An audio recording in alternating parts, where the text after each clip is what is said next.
Kahit wala silang narinig na aral, ginagawa naman nila yung mabuting nakasulat sa aral, pwede silang kaawaan at maligtas. Kaya tandaan mo kapatid, ang lahat ng tao maliligtas sa gawa. Nakapakinig at hindi nakapakinig ang makakapagligtas yung gawang mabuti sa kapwa-tao at sa harap ng Diyos. Pakinggan mo sa 20:11-12 ng Apokalipsis. At nakita ko ang isang malaking luklukang maputi, at ang nakalukluk doon na sa kaniyang harapan, ang lupa at ang langit ay tumakas, at walang nasumpungang kalalagyan nila. At nakita ko ang mga patay, malalaki at maliliit, na nangakatayo sa harapan ng luklukan, at nangabuksan ang mga aklat, at nabuksan ang ibang aklat, na siyang aklat ng buhay, at ang mga patay ay hinatulan ayon sa mga bagay na nasusulat sa mga aklat, ayon sa kanilang mga gawa. Kita mo, di ang paghatol ayon sa gawa, hindi ayon sa pananampalataya. Kung pananampalataya lang, wala ka namang gawa. Ano sabi ni Santiago ron? Basahin natin ng 2:26. Sapagkat kung paanong ang katawan na walang espiritu ay patay, ay gayon din ang pananampalataya na hiwalay sa gawa ay patay. Pananampalatayang patay. Pananampalataya ka lang, wala ka namang ginagawa. Maliligtas ka ba nun? Walang kaligtasan doon. Kasi ang tao hahatulan sa pamamagitan ng gawa. Pagdating nung huwisyo pinal, sabi ni Juan, nakita ko yung luklukang maputi. Tapos ang nakalukluk doon. At nabuksan ng aklat, nabuksan ng ibang aklat na siyang aklat ng buhay. Ang mga patay ay hinatulan ayon sa mga bagay na nasusulat sa mga aklat, ayon sa kanilang mga gawa. Kaya napakahalaga nung gawa. Sa tanong mo kapatid, bukod sa mabuting gawa, ano pa ba ang dapat nating gawin para maligtas? Wala na, yun lang mabuting gawa pinapagawa ng Diyos sa atin. Hindi naman sinabi ng Diyos na magmilagro kayo.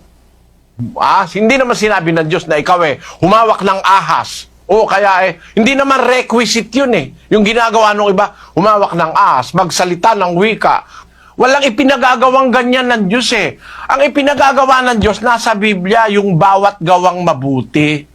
Yung gagawing mabuti, yun ang magliligtas sa atin sa 6Gs ng Galacia.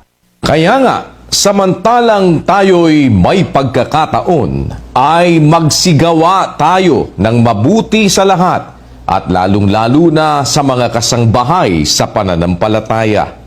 9. At huwag tayong mga pagod sa paggawa ng mabuti, sapagkat sa kapanahunan ay magsisipag-ani tayo kung hindi tayo manganghihimagod. Samantalang tayo'y may pagkakataon, sabi ni Pablo sa mga Kristiyano, magsigawa tayo ng mabuti.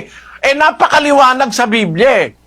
Samantalang tayo'y may pagkakataon, magsigawa tayo ng mabuti sa lahat, lalong-lalo na sa kasangbahay sa pananampalataya.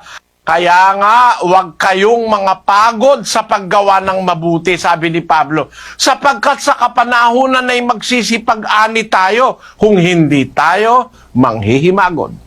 Maliwanag sa Biblia, kapatid. Kahit iabuloy mo lahat ng pera mo, ang ginagawa mo'y kasamaan, hindi ka makakalugod sa Diyos.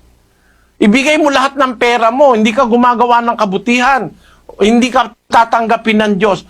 13:16 ng Ebreo. Datapwat ang paggawa ng mabuti at ang pag-abuloy ay huwag ninyong kalimutan, sapagkat sa mga gayong hain, ang Diyos ay totoong nalulugod. Yung pag-aabuloy, utos yun. Pero yung mag-aabuloy, kailangan may kalakip na ginagawang mabuti. Nag-aabuloy ka, milyon-milyon sa pastor mo, akala mo ligtas ka na, hindi ka gumagawa ng mabuti, hindi ka maliligtas. Kasi ang sabi ng direktiba ng Diyos, ang paggawa ng mabuti at ang pag-abuloy. Huwag niyong kalilimutan. Sa gayong mga hain, ang Diyos totoong nalulugod. Kaya nalulugod ang Diyos sa abuloy kung may kalakip na paggawang mabuti. Kung walang gawang mabuti, abuloy lang, ang nalulugod doon yung pastor dahil yumayaman siya. Pero ang Diyos na totoo, malulugod siya kung mag-aabuloy ka, kalaki pang paggawa ng mabuti. Kasi kahit maghandog ka, mag-abuloy ka, wala kang ginagawang mabuti, ang kalaki pe kasamaan, hindi tatanggapin ng Diyos yun. Henesis 4:3. At nangyari nang lumalakad ang panahon ay nagdala si Cain ng isang handog na mga bunga ng lupa sa Panginoon. At nagdala rin naman si Abel ng mga panganay ng kaniyang kawan at ng mga taba ng mga yaon. At nilingap ng Panginoon si Abel at ang kaniyang handog. Datapwat, hindi nilingap si Cain at ang kaniyang handog. At nag-init na mainam si Cain at namanglaw ang kaniyang mukha. At sinabi ng Panginoon kay Cain, "Bakit ka nag-init at bakit namanglaw ang iyong mukha? Kung ikaw ay gumawa ng mabuti, di ba ikaw mamarapatin?" Kita mo? Naghandog pareho magkapatid. Si Abel tinanggap, si Cain hindi. Namanglaw si Cain. Sabi ng Diyos kay Cain, "Ba't ka namanglaw? Ba't nag-init ka? Kung gumawa ka ng mabuti, kalakip nung handog mo, naghandog kasi siya. Kung gumawa ka ng mabuti, hindi ba ikaw din mamarapatin?" Ano ibig sabihin? Naghandog man si Cain o nag-abuloy man sa isang matuwid na salita, pero walang gawang mabuting kalakip, hindi siya minarapat. Si Abel, minarapat. Bakit? Ang kalakip ng gawa ni Abel, yung gawang mabuti, saka yung paghahandog. Minarapat siya ng Diyos. Si Cain, naghandog nga, pero wala namang gawang mabuti, hindi minarapat. Sa pastor ngayon, tatanggapin si Cain. Hindi ka tatanggihan. Babaero ka, drug addict ka, basta't magbigay ka ng ikapo, tatanggapin ng pastor. Ngayon, tanungin natin ang Biblia, bakit hindi tinanggap si Cain? Kasi walang kalakip na gawang mabuti yung paghahandog niya. Anong dahil? Basahin natin sa 3:12 ng unang Juan. Hindi gaya ni Cain na siya'y sama-sama at pinatay ang kaniyang kapatid. At bakit niya pinatay? Sapagkat ang kaniyang mga gawa ay masasama at ang mga gawa ng kaniyang kapatid ay matuwid. Ayon. Ano ang gawa ni Cain? Ang kanyang gawa masasama. Kaya naghandog man siya, hindi tinanggap ng Diyos. Pinatay niya tuloy ngayon si Abel dahil nagselos siya. Ngayon, sino naman si Abel? Ang kanyang kapatid, ang gawa ay matutuwid, mabuting gawa. Kaya tinanggap naman ang handog ni Abel. Tandaan mo kapatid, gusto mong makarating sa langit, maging dapat sa Diyos, hindi mo pwedeng iwala ang gawang mabuti. Yun ang sagot sa iyong tanong. Sana naunawaan mo. Unang-una, yung salitang ikalawang pagparito ni Kristo, mali yun eh. Wala sa Bibliang ikalawang pagparito. Wala nun. Wala sa Biblia yung second coming eh. Kapatid eh. Bakit ako hindi naniniwalang yan second coming? Marami na kasi siyang coming na ginawa sa mundo eh. Basahin natin ang 10:2 ng unang Korinto. At lahat ay nangabautismuhan kay Moises sa alapaap at sa dagat.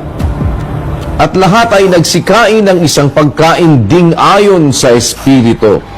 At lahat ay nagsiinom ng isang inumin ding ayon sa Espiritu, sapagkat nagsiinom sa batong ayon sa Espiritu na sumunod sa kanila, at ang batong yaon ay si Kristo. Kita mo kapatid, nung palang panahon ni Moises may susunod-sunod na bato sa kanila.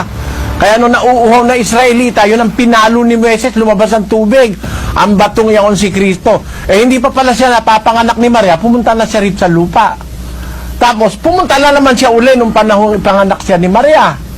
O ngayon, paparito na naman uli siya pagdating ng paghukom. Second coming ba yon? Mali kwenta.